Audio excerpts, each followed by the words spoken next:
আসসালামু আলাইকুম সুপ্রিয় চাকরি প্রত্যাশী ভাই বোনেরা। আমরা আজকে দেখব বাংলাদেশ ব্যাংকের সেন্ট্রাল ব্যাংক অফ বাংলাদেশ প্রধান কার্যালয় এটির একটি নিয়োগ বিজ্ঞপ্তি, যেটি খুবই আকর্ষণীয় চাকরি প্রত্যাশীদের জন্য। তো আমরা এখানে দেখতে পাচ্ছি যে নিয়োগ বিজ্ঞপ্তিটি 31শে ডিসেম্বর 2024 প্রকাশ করা হয়েছে। তো এখানে নিয়োগ বিজ্ঞপ্তি বলা হচ্ছে ব্যাংকার সিলেকশন কমিটির তত্ত্বাবধানে 9টা ব্যাংক, টোটাল 9টা ব্যাংক, 2টা আর্থিক প্রতিষ্ঠান সম্মিলিতভাবে সব প্রতিযোগিতামূলক পরীক্ষার মাধ্যমে নিম্নবর্ণিত শূন্য পদসমূহ পূরণের লক্ষ্যে প্রকৃত বাংলাদেশী নাগরিকদের নিকট হতে অনলাইনে দরখাস্ত আহ্বান করা যাচ্ছে। তো এখানে টোটাল 9টা ব্যাংক এবং 2টা আর্থিক প্রতিষ্ঠান। তো আমরা এখানে দেখতে পাচ্ছি পদের নাম হচ্ছে সিনিয়র অফিসার। পদের নামটা আমরা পাবো সিনিয়র অফিসার সাধারণ। এই পদে জব আইডি নাম্বার হচ্ছে 10,220, যা আবেদনের ফি প্রদানের সময় নির্ধারিত স্থানে ব্যবহার করতে হবে। এই যে জব আইডি নাম্বারটা, এই আইডি নাম্বারটা আপনাদের আবেদনের ফি পেমেন্টের সময় লাগবে। এরপর পদের সংখ্যা আমরা দেখতে পাচ্ছি প্রচুর সংখ্যক পদ। এখানে টোটাল 1554 জন নেওয়া হবে। 1554টা পদ রয়েছে। এর মধ্যে সোনালী ব্যাংক পিএলসিতে 422টি, অগ্রণী ব্যাংক পিএলসিতে 400টি এবং বাংলাদেশ কৃষি ব্যাংকে 242টি, রাজশাহী কৃষি উন্নয়ন ব্যাংকে আমরা পাবো 190টি, আনসার বিডিবি উন্নয়ন ব্যাংকে পাবো 189টি, বাংলাদেশ ডেভেলপমেন্ট ব্যাংক পিএলসি 26টি, কর্মসংস্থান ব্যাংক 24টি, এরপর পাবো বেসিক ব্যাংক পিএলসি 20টি, এরপর পাবো প্রবাসী কল্যাণ ব্যাংক 60টি, ইনভেস্টমেন্ট কর্পোরেশন অফ বাংলাদেশ 19টি এবং Bangladesh house building finance corporation 15টি। এই টোটাল আমাদের 1554টি পদ, টোটাল পদের সংখ্যা। তো এর যে বেতন স্কেলটা আমরা দেখতে পাচ্ছি, বেতন স্কেল 2015 এর টাকা 22,000 থেকে শুরু হবে, 53,060 স্কেল এবং তৎসহ নিয়ম অনুযায়ী পূর্বেও অন্যান্য সুবিধা থাকবে। এর সাথে আরো অন্যান্য সুবিধা থাকবে। এখানে যে শিক্ষাগত যোগ্যতাটা দরকার, এখানে শিক্ষাগত যোগ্যতা যেটি বলছে যে কোনো বিষয়ে স্নাতকোত্তর ডিগ্রি অথবা 4 বছর মেয়াদী স্নাতক। এখানে আপনাদের যে কোনো বিষয়ে স্নাতকোত্তর ডিগ্রি থাকতে হবে অথবা 4 বছর মেয়াদী স্নাতক থাকতে হবে। এরপর দেখতে পাচ্ছি মাধ্যমিক স্কুল সার্টিফিকেট বা সমমান তদন্ত পর্যায়ে পরীক্ষা সমূহে ন্যূনতম 2টিতে প্রথম বিভাগ থাকতে হবে। গ্রেডিং পদ্ধতির ফলাফলের ক্ষেত্রে সরকারি নীতিমালা প্রযোজ্য হবে। কোনো পর্যায়ে তৃতীয় বিভাগ শ্রেণী গ্রহণযোগ্য হবে না, অর্থাৎ যদি কোনো পর্যায়ে তৃতীয় শ্রেণী বা বিভাগ থাকে এটি গ্রহণযোগ্য হবে না। এরপর আমরা দেখতে পাচ্ছি গ্রেডিং পদ্ধতিতে প্রকাশিত ফলাফলের ক্ষেত্রে শিক্ষা মন্ত্রণালয়ের 2/6/2009 থেকে 2/3/2010 তারিখের প্রজ্ঞাপন। এই প্রজ্ঞাপন অনুযায়ী বর্তমান প্রচলিত জিপিএ বা ক্ষেত্রমত সিজিপিএ এর বিপরীতে পূর্বের প্রথম ও দ্বিতীয় বিভাগ শ্রেণী নিম্নরূপে নির্ধারিত হবে। এখানে আমরা দেখতে পাচ্ছি এক এসএসসি সমমান এবং এইচএসসি বা সমমানের পরীক্ষার ফলাফলের ক্ষেত্রে সিজিপিএ 3 থাকতে হবে, 3-এর বা তদুর্ধ্ব থাকতে হবে জিপিএ, আর জিপিএ 2 বা তদুর্ধ্ব থাকতে হবে দ্বিতীয় বিভাগে। এরপর আমরা দেখতে পাচ্ছি অনুমোদিত বিশ্ববিদ্যালয় থেকে কর্তৃক প্রদত্ত সিজিপিএ এর ক্ষেত্রে 4 পয়েন্টের ক্ষেত্রে 3 বা তদুর্ধ্ব, আর 5 পয়েন্টের স্কেলে থাকতে হবে 3.75 বা তদুর্ধ্ব প্রথম বিভাগ বা শ্রেণী সমতুল্য। আর এখানে হচ্ছে 2.25 বা তদুর্ধ্ব কিন্তু 3-এর কম, আর এখানে 2.813 থেকে 3.75 এর কম। এরপর আমরা দেখতে পাচ্ছি বয়স। এখানে বয়সের যে সময়সীমাটা 18/11/2024 তারিখে সর্বনিম্ন 21 থেকে 32 বছর, এখানে 32 বছর 21 থেকে 32 এর মধ্যে হতে হবে। আবেদনপত্র দাখিল ও ফি প্রদানের শেষ তারিখ হচ্ছে 30শে জানুয়ারি 2025 রাত 11:59। এখানে পেমেন্ট ভেরিফাই এবং ট্র্যাকিং পেজ সংগ্রহের শেষ তারিখ হচ্ছে 5ই ফেব্রুয়ারি 2025 রাত 11:59। এবার আবেদন ফি অফারের যোগ্য 200 টাকা। এটি দিতে হবে ডাচ বাংলা ব্যাংক পিএলসি এর মোবাইল ফিনান্স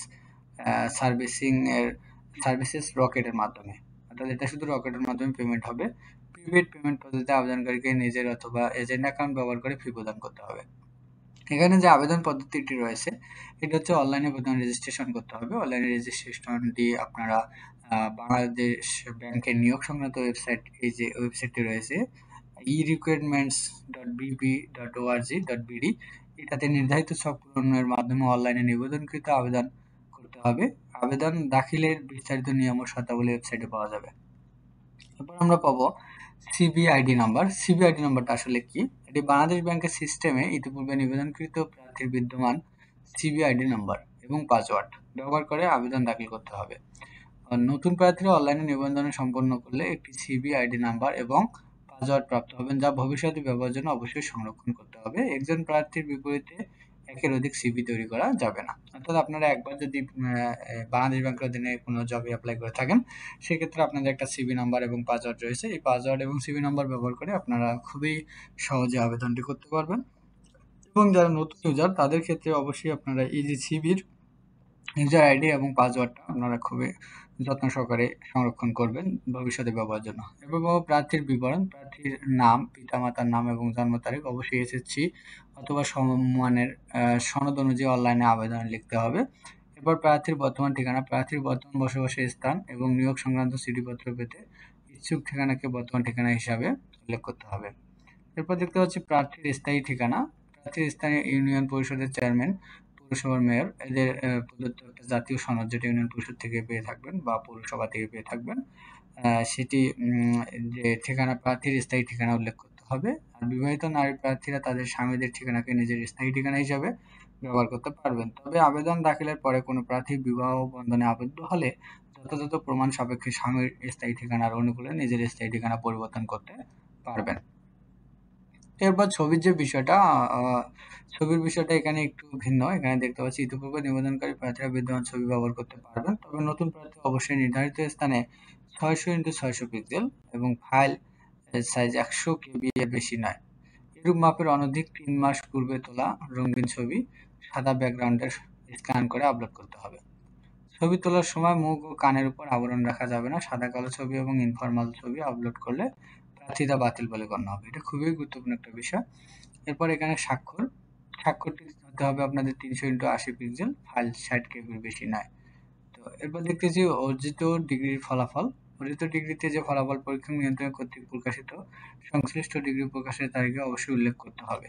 এখানে যে ডিগ্রি ফলাফলটা প্রকাশ হয়েছে সেই তারিখটা অবশ্যই উল্লেখ করতে হবে। এরপর বিদেশি ডিগ্রিধারীদের ক্ষেত্রে এখানে কিছু তথ্য রয়েছে, যেটা আমাদের সচরাচর দরকার হয় না। এরপর প্রতিষ্ঠানের পছন্দক্রম, অনলাইনে আবেদন প্রার্থীকে নিয়োগ বিজ্ঞপ্তি উল্লেখিত প্রত্যেকটি প্রতিষ্ঠানকে বিবেচনায় নিয়ে প্রতিষ্ঠান পছন্দের ক্রম নির্ধারণ করতে হবে। চূড়ান্তভাবে মনোনীত প্রার্থীদের তাদের অর্জিত মেধাক্রম ও অনলাইনে আবেদন উল্লেখিত পছন্দক্রম অনুসারে শূন্যপদ থাকা সাপেক্ষে সংশ্লিষ্ট প্রতিষ্ঠানে নিয়োগের জন্য মনোনীত করা হবে। আবেদন দাখিলের পর আবেদনকৃত প্রতিষ্ঠান পছন্দক্রম কোনো অবস্থাতেই পরিবর্তনযোগ্য নয়, তাই এটা খুবই যত্ন সহকারে আপনারা এটা করবেন। এরপর অ্যাপ্লিকেশন ফি পেমেন্ট পদ্ধতি। অ্যাপ্লিকেশন ফিটা যেভাবে আপনারা পেমেন্ট করবেন সেটা হচ্ছে ডাচবাংলা ব্যাংক পিএলসি এর mobile financing service, rocket app বা ম্যানুয়াল পদ্ধতিতে বিল পে অপশনে ব্যবহার করে আপনারা ফি প্রদান করতে পারবেন। এক্ষেত্রে রকেট অ্যাপ বা ম্যানুয়াল উভয় ক্ষেত্রেই ফি প্রদানের বিলার আইডি হিসাবে ব্যাংকার্স সিলেকশন কমিটি সেক্রেটারিয়েট অথবা 499 সিলেক্ট করতে হবে। পরবর্তীতে পর্যায়ক্রমে সংশ্লিষ্ট জব আইডি নাম্বার এবং সিবি আইডি নাম্বার এর প্রথম অংশ হাইফেন আগের অংশ, ফি এর পরিমাণ প্রয়োজনীয় তথ্য ব্যবহার করে ফি প্রদান করতে হবে। ফি প্রদান করলে প্রার্থী মোবাইলে মেসেজ অপশনে একটা ট্রানজ্যাকশন আইডি নম্বর পাবেন। প্রাপ্ত ট্রানজ্যাকশন নম্বরটি ব্যবহার করে প্রার্থীকে অবশ্যই নিম্নোক্ত পদ্ধতিতে পৃথকভাবে পেমেন্ট ভেরিফাই সম্পন্ন করতে হবে, অন্যথায় আবেদন অসম্পূর্ণ রয়ে যাবে। এখানে যে কাজটি করতে হবে, আবেদন ফি পেমেন্ট পদ্ধতি সম্পর্কে জানার জন্য এখানে একটি আপনাদের পিডিএফ দেওয়া আছে, পিডিএফটা আপনারা দেখে নিতে পারেন, ওয়েবসাইট ভিজিট করে নেবেন। এখানে পেমেন্ট ভেরিফাই যে বিষয়টা রয়েছে, প্রার্থীকে অবশ্যই ফি প্রদানের পর প্রাপ্ত ট্যাক্স আইডি ট্রানজ্যাকশন যে আইডিটা রাখবে এটা সাইটের নির্দিষ্ট ফিল্ডে বসিয়ে পেমেন্ট ভেরিফাই সম্পন্ন করতে হবে। কোনো আবেদনকারী পেমেন্ট ভেরিফাই না করলে পরবর্তী অ্যাডমিট কার্ড ডাউনলোড করতে পারবে না। এরপরে আমাদের ট্র্যাকিং পেজ থাকবে। ট্র্যাকিং পেজে আপনারা পেমেন্ট ভেরিফাই সম্পন্ন হওয়ার পর ট্র্যাকিং আইডি নাম্বার সমেত ট্র্যাকিং পেজ প্রদান করা হবে। এই পেজটা ভবিষ্যতে ব্যবহারের জন্য সংরক্ষণ করতে হবে আপনাদেরকে। তারপর আমরা দেখতে পাচ্ছি অনলাইনে আবেদন প্রার্থীর নাম, পিতার নাম, এগুলো অবশ্যই আপনারা সঠিক দেবেন। তো এখানে আপনারা অবশ্যই আপনাদের সঠিক সত্য তথ্যগুলো ব্যবহার করবেন। আদারওয়াইজ আপনাদের এই নেওয়াটা অসম্পূর্ণ বা ভুল তথ্য সম্বলিত আবেদন কোনো প্রকার যোগাযোগ ব্যতিরেকেই বাতিল করা হবে। তো এই ছিল আমাদের আজকে বাংলাদেশ ব্যাংকের একটি অনেক বড় নিয়োগ বিজ্ঞপ্তি। তো আশা করি ভিডিওটি আপনাদের কাজে লাগবে। যদি ভিডিওটি ভালো লাগে থাকে অবশ্যই লাইক, কমেন্ট, শেয়ার করে আমাকে নতুন নতুন ভিডিও তৈরি করার প্রেরণা যোগাবেন। সবার সুস্বাস্থ্য কামনা করে এখানে শেষ করছি। আসসালামু আলাইকুম ওয়া রাহমাতুল্লাহ।